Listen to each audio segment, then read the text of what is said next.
Bonjour à tous, ici Maïdela et je vous retrouve cette semaine pour vous parler d'un médium que j'aime beaucoup. Dans cette vidéo, je vais vous parler des feutres à alcool et je vais comparer 5 marques que j'ai testées pour vous aider à vous y retrouver et à choisir le meilleur qualité-prix pour vous.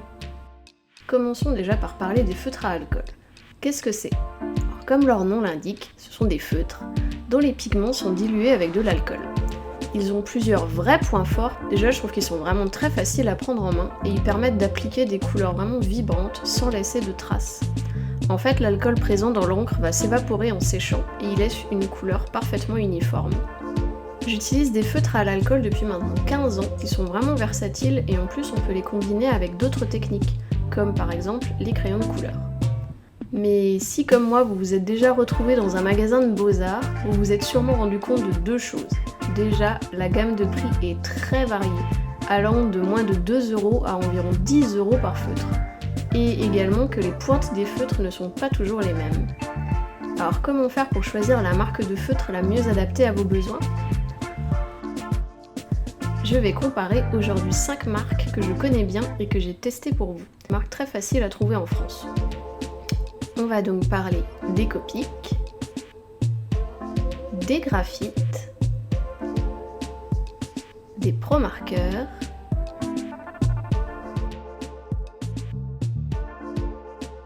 des Chaméléons et des Cultura.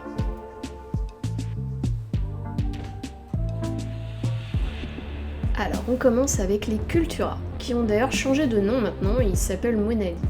Bon, ça reste toujours la marque du distributeur Cultura. Maintenant le packaging est blanc et non noir. Ils ont une pointe fine et une large. Ce sont les moins chers que j'ai trouvés, ils coûtent 1,60€ le feutre. Ils sont disponibles uniquement en 7 et il y a assez peu de couleurs, environ une cinquantaine. Ceux-là ne sont pas rechargeables. Et ne vous fiez vraiment pas aux couleurs sur le capuchon parce qu'elles ne correspondent pas du tout à la couleur du feutre. Je pensais avoir acheté un set de couleurs pastel et au final j'ai des couleurs vraiment criardes. Les Graphites. Ils sont un peu plus chers, environ 2,80€ le feutre, mais il existe de nombreux packs qui sont un petit peu moins chers. Je les ai pas trouvés à l'unité non plus ceux-là. Il y a 168 couleurs, ils ont une pointe fine et aussi une pointe large comme ceux de Cultura. Il existe également maintenant une version avec un point de pinceau, mais ceux-là je les ai pas testés donc je peux pas vous en parler. Mais sachez qu'il coûte 3,20€ le feutre et que le nuancier est plus petit, il n'y a que 120 couleurs.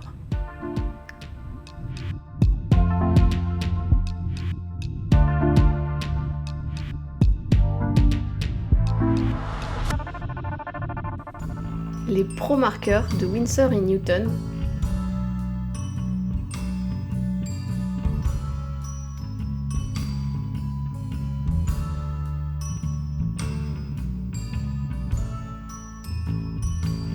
Donc il en existe deux versions maintenant, la pointe fine et depuis peu la pointe pinceau. Les normaux coûtent environ 3€ et le nuancier compte 204 couleurs. Et les pointes pinceau coûtent environ 4€, mais le nuancier ne compte que 82 couleurs pour le moment. Ça c'est un peu dommage. Par contre sachez que les pointes pinceau sont moins chères en 7.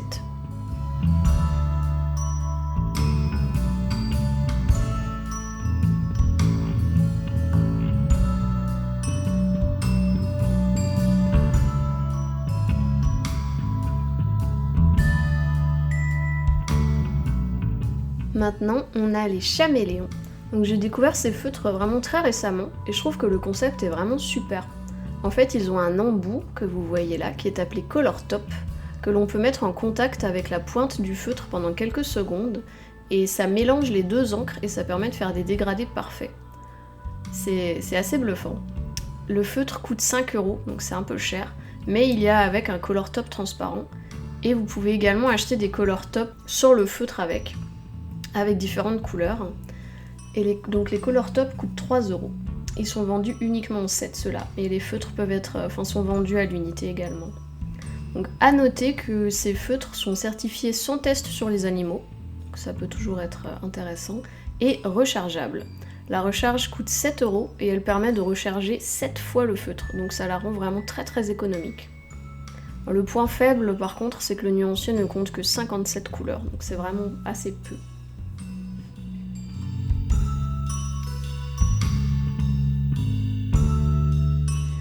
Et maintenant, les fameux Copic.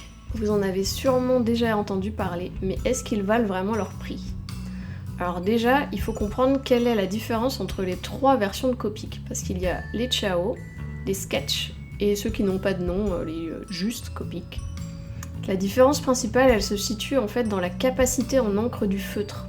L'encre est la même pour les 3 versions, mais le Ciao est celui qui contient le moins d'encre. Ensuite, il y a le Sketch, et ensuite le Copic qui n'a pas de nom. Et ce dernier est également différent par sa pointe. C'est le seul de la gamme qui a une pointe fine et non pas pinceau. Selon les distributeurs, et vraiment, n'hésitez pas à fouiller sur internet parce que les prix varient énormément. Les Ciao coûtent entre 3 et 5 euros, les Sketch entre 5 et 7 euros, et les Copic tout seuls entre 7 et 10 euros. On peut également trouver des recharges sur internet, donc ça c'est vraiment chouette. Elles coûtent environ 12 euros et elles permettent de remplir alors 9 fois les Ciao, 7 fois les Sketch et 5 fois les Copic. Ensuite, le gros point fort de chez Copic, c'est le nuancier. Il a 358 couleurs. C'est d'ailleurs le seul qui a du coup des nuances vraiment très claires. Elles sont vraiment géniales pour pouvoir les superposer et construire des dégradés vraiment graduels. Donc on va maintenant parler de la qualité des pointes et des encres. En ce qui concerne l'encre, bon, on va pas se mentir, pour chaque marque, je trouve que le résultat est relativement similaire. Je saurais pas vous dire si l'encre de la marque Copic est vraiment meilleure que celle de la marque Cultura. Honnêtement, quand on regarde le rendu, c'est un peu pareil. Mais pour moi, par contre, la vraie différence, et qui va influer sur le rendu que vous aurez, c'est la pointe. Parce que je trouve que la pointe pinceau est vraiment plus pratique pour travailler que la pointe fine. Déjà, elle est plus fine que la pointe qui s'appelle fine. Et le fait de pouvoir appuyer pour remplir des zones plus grandes, ça permet vraiment d'étaler bien plus uniformément la couleur. Ce qui fait qu'au final, vous risquez moins de faire des traces. Je les trouve vraiment plus agréables à manier. Au niveau de la pointe plus large, elle est vraiment similaire pour toutes les marques. C'est la même, elle fait des fois 4 mm, des fois 6, mais ça change pas grand chose et le rendu est toujours le même. Cela dit, je les utilise très peu parce que quand on appuie un peu sur la pointe pinceau, on arrive déjà à couvrir des surfaces larges avec un maniement qui est plus facile en prime. Alors maintenant, avec toutes ces infos, quelle marque choisir en fonction de votre profil ou de votre budget? Je vais vous faire un petit récap. Alors tout d'abord, si vous êtes étudiant ou que vous avez un petit budget, je vous conseille les marques Monali ou Graphite. Elles seront bien pour tester ou pour débuter avec les feutres à alcool. Par contre, leur pointe fine et le peu de nuances, elles peuvent vite être frustrantes. Les couleurs, surtout chez Monali, sont vraiment vives et franches, je trouve. Donc si vous voulez faire quelque chose de plus pastel, vous allez vite arriver aux limites de cette marque. Et ça sera aussi plus compliqué de faire des beaux dégradés pour la même raison. Je vous conseille les feutres Chaméléon si vous connaissez déjà un peu les feutres à alcool et que vous voulez vous amuser avec des effets de dégradé un peu fun et vraiment hyper propres. J'ai vraiment été bluffée quand je les ai testés. Par contre, comme le nuancier est assez petit, pour moi c'est plus des feutres à ajouter à une collection déjà existante que pour débuter, surtout qu'ils sont quand même assez chers. Et enfin, si vous avez un budget un petit peu plus gros et que vous pouvez dépenser entre 3 et 4 euros pour un feutre, je vous conseille vraiment les Copic Ciao. Alors oui, leur capacité en encre est plus faible que les Sketch, mais avec les recharges, ce seront vraiment les plus économiques. Ils sont super faciles à prendre en main, et comme je le disais, avec le nuancier vraiment énorme, il permet aussi de compléter une collection de feutres moins chers par exemple, avec des nuances plus subtiles ou intermédiaires. Personnellement, ce sont vraiment mes préférés. En plus, vous pouvez vraiment vous fier aux couleurs sur le capuchon, elles sont quasiment toujours de la bonne couleur. Encore une fois, essayez vraiment de trouver des sets en promo, il y en a très souvent et j'en ai moi aussi profité. Et voilà, j'espère que cette vidéo vous aura aidé. Dites-moi en commentaire si vous avez déjà testé les feutres à alcool et si oui, quelle est votre marque préférée. Si vous voulez que je teste d'autres marques pour vous, n'hésitez pas à m'en faire part.